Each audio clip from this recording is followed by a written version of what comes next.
हर generation को लगता है कि उन्होंने सबसे ज्यादा स्ट्रगल किया, पर जब बात आती है स्ट्रेस की, सिर्फ फीलिंग से काम नहीं चलेगा। डाटा बहुत कुछ बोलता है। जेन जी मतलब ऐसे बच्चे जो 1997 से लेके 2012 के बीच में पैदा हुए are the most stressed generation in modern history of human. American psychological association के अकॉर्डिंग 91% जेन जी अडल्ट्स ने स्ट्रेस की वजह से कोई ना कोई फिजिकल या इमोशनल सिम्टम्स एक्सपीरियंस किया है। तो सवाल आखिर ये है कि ये सब कलेक्टिवली मेंटल ब्रेकडाउन क्यों कर रहे हैं, जबकि साथ साथ ये अच्छी रील्स, टिकटॉक्स, वीडियोस और व्लॉग ये सब बना रहे हैं। तुम लोग तो इतना फ्री हो, इतनी सारी अपॉर्चुनिटी है, फिर भी रो रहे हो। हमारे जमाने में हम स्कूल जाते थे नदी पार करके। सच यह है कि जेंजिस को कोई बड़ी प्रॉब्लम एक साथ सॉल्व करने को नहीं मिली। उन्हें छोटी छोटी स्पेशलाइज्ड प्रॉब्लम मिली और वो सारी प्रॉब्लम्स एक ही टाइमलाइन में कोलाइड हो गई। इससे हुआ यह कि जब जेंजिस अडल्टहुड में पहुंचे, ये सारी प्रॉब्लम्स उनके सामने थी। जैसे कि जिस हवा में हम सांस लेते हैं, जो पैसा हमें चाहिए, जो अटेंशन हम जिंदगी भर चेस करते हैं, ये सारी चीजें फंडामेंटली ब्रोकन है आज के जमाने में। हम थोड़ा बैकग्राउंड समझने की कोशिश करते हैं। हमारे पेरेंट्स के पास एक क्लियर फिनिश लाइन थी, जैसे कि स्कूल के बाद कॉलेज, कॉलेज के बाद नौकरी, नौकरी के बाद शादी, शादी के बाद बच्चे और फिर रिटायरमेंट। पर जेंजीज का एक्सपीरियंस इससे पूरी तरह उल्टा था। जब जेंजीज अडल्टहुड में पहुंचे, उनका कंपटीशन सिर्फ सामने वाले शर्मा जी के बेटे के साथ नहीं था।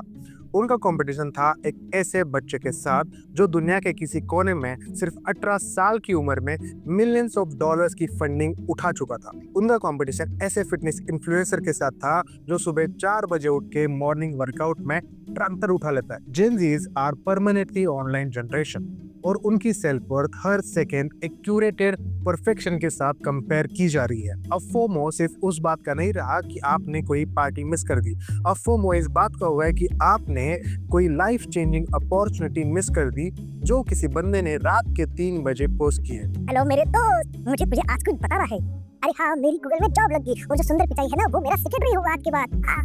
और तुझे सैलरी पता है कितनी होगी? अरे गेस तो कर। 3000 करोड़ रुपए महीना। ये एक्चुअली सच है और साइंस बेस्ड है।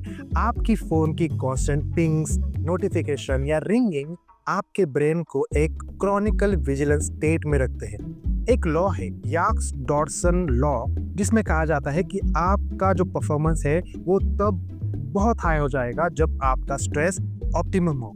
पर जेंजीज के केस में ऐसा देखा गया है कि वो हमेशा हाई अराउजल और लो परफॉर्मेंस के स्टेट में ही रहते हैं। सोशल मीडिया कंपैरिजन स्ट्रेस को और बढ़ावा देता है।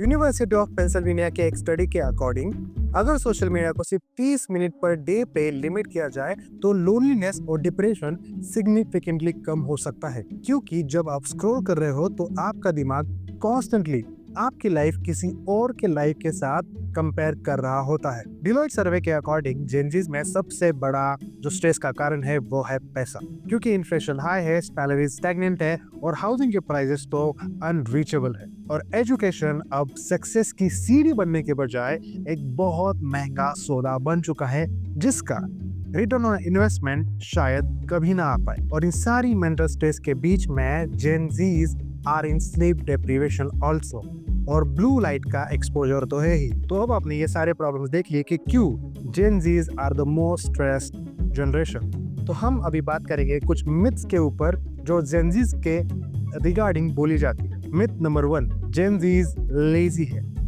एक्चुअली स्टडी में देखा गया है कि जेंजीज ज्यादा हासिल करते हैं, जल्दी बिजनेस स्टार्ट करते हैं, ज्यादा काम करते हैं, तो वो लेजी नहीं है, वो एक्चुअली इफिशिएंटली ओवरवेल्म्ड है। मिथ नंबर 2, सोशल मीडिया छोड़ दो सब कुछ ठीक हो जाएगा। एक्चुअली सोशल मीडिया प्रॉब्लम नहीं है, ये एक सिम्टम है। इंस्टाग्राम छोड़ देने से रेंट कम नहीं हो जाएगा। मिथ नंबर 3, सबके साथ होता है, उसमें क्या है, इतना क्या रोना था ना उसमें। हाँ, सबके साथ होता है, पर पहले के जनरेशन में स्ट्रेस एपिसोडिक था, अब वो क्रॉनिक और एग्जिस्टेंशियल बन चुका है। तो अब बात करते हैं सॉल्यूशंस की। और सबसे पहला सॉल्यूशन है अपना गुड इनफ डिफाइन करो।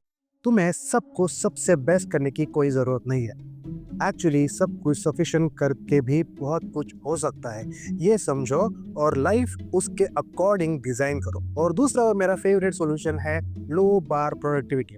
मतलब अगर कोई काम बहुत बड़ा या बहुत मुश्किल लगे तो सिर्फ 5 मिनट का टारगेट रखो और काम चालू कर दो, क्योंकि मोमेंटम प्रोडक्टिविटी से बहुत ज्यादा पावरफुल होता है। और तीसरा सॉल्यूशन है कलेक्टिव एक्शन।